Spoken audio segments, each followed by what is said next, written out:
प्रभु रामचंद्र भगवान की जय।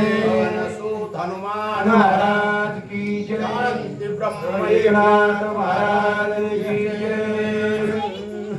आचूची स्पर्शेत आहे अमृता जेतीचे चेते होये गुप्त यालागी होवनी सुष्णात स्वीकारा समस्त अमृताते प्रभु रामचंद्र भगवान की जय। अजून आता इथं वाचणारे सांगणारे एकाचोड एक आम्ही असणारे काही एवढा सांगणारा पैकीचा नाही, वाचणारा आहे पण सांगणारा काही एवढा नाही। पण असो प्रयत्न करू, माऊली जशा प्रमाणे बुद्धी देते त्याप्रमाणे सांगण्याचा प्रयत्न करतो।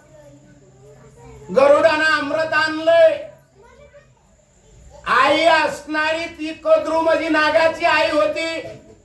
तिनं खोट्या वचनात त्या असणारा वनितेला असणारा अडकवलंय आणि त्या बरीचशी ती कथा तुम्हाला माहिती सांगितली असेल, परत जाण्याची काही गरज नाही। पण कसं आहे थोडस त्याची लिंक लावून दिली म्हणजे सगळ्याला कळतं। कद्रू असणारी नागाची आई आहे, वनिता असणारी विनिता असणारी त्या गरुडाची आई आहे। ह्या दोघीचं पण झालं। सूर्याच्या घोड्याचे रथ कसे, रथाचे घोडे कसे, एक म्हणली पांढरे एक म्हणले नाही काळे, कद्रू म्हणली काळे। आता ते सांगितलं होतं पण कद्रूनं काय केलं, पोराली सांगितलं चावा घेतला, घोडे काळे केले, लबाडी केली आणि कद्रूला जन्मभर पाणी वाव।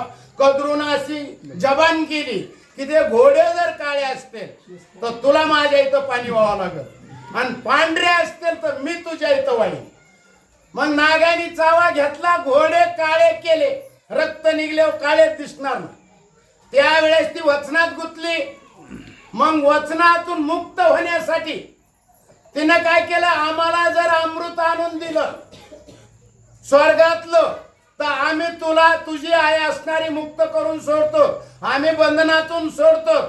म्हणून असणारी कथा सविस्तर आहे, बऱ्याच जणांनी सांगितलंय पण थोडी लिंक लावून द्यावा म्हणून असं ते असणार।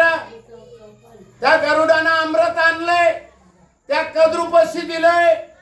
त्यानं सांगितलं बाबा स्नान करून या, स्नान केल्याशिवाय अमृताला हात लावू नका।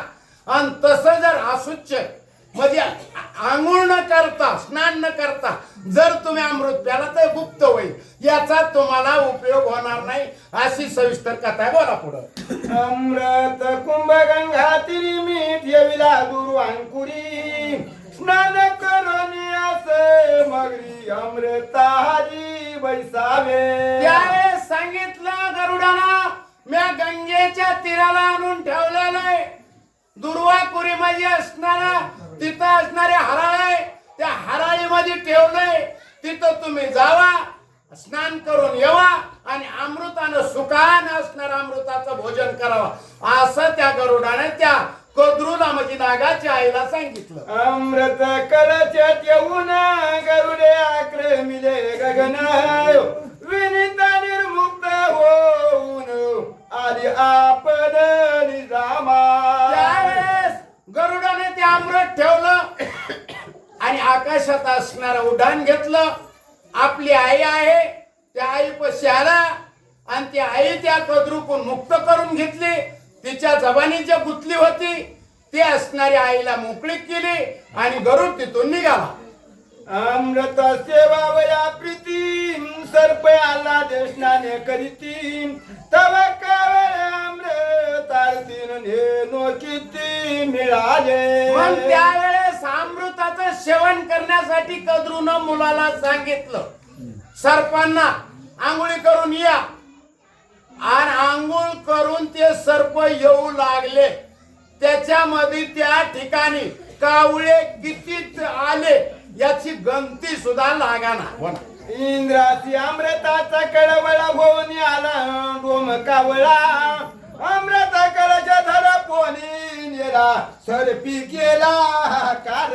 इंद्रदेव कावळ्याच्या रूपात डोम कावळा झाले, मोठा कावळा झाले आणि ते कलश जे होता त्याच्यावर झडप मारली आणि तो कलश असणारा त्या कावळ्याने उचलला त्या ठिकाणी. अमृत नेत धड करी ते सांडले दुर्वांकुरी त्याने दुर्वा मर महामहीवरी आजा पिवरी टवटवीती. मोठ्या कावळ्याने थोडक्यात आता इंद्रदेव नाही सांगत, मोठ्या कावळ्याने ते काय केलं, कलश उचलला.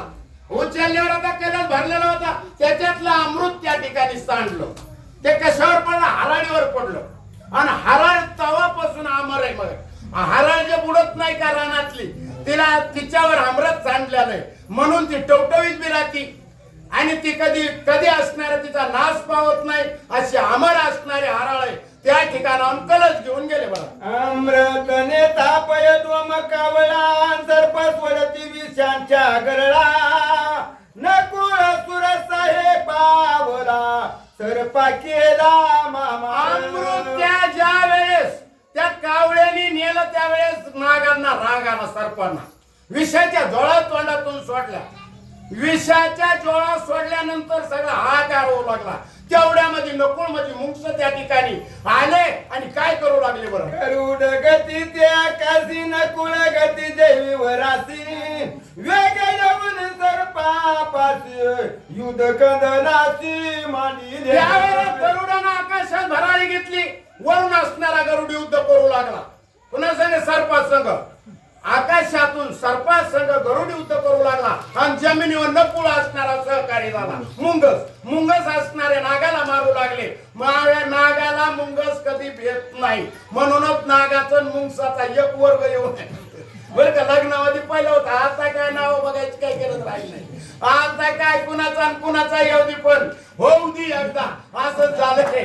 असं असणार त्या ठिकाणी ते युद्ध सुरू झालं. सवी कौ भालवणी फला सर्प धावती अमृत चाला गरुडने कुळ धारी दागाला सर्पाची जगडा त्याने केला. त्यावेळेस सर्पाने असणारा फडा काढला आणि धावू लागले. कुणाच्या कावळ्याच्या पाठीमाग कुणी नेला म्हणले कलश. त्यावेळेस गरुडाने आक्रमण केलं. गरुड असणारा युद्ध करू लागला आणि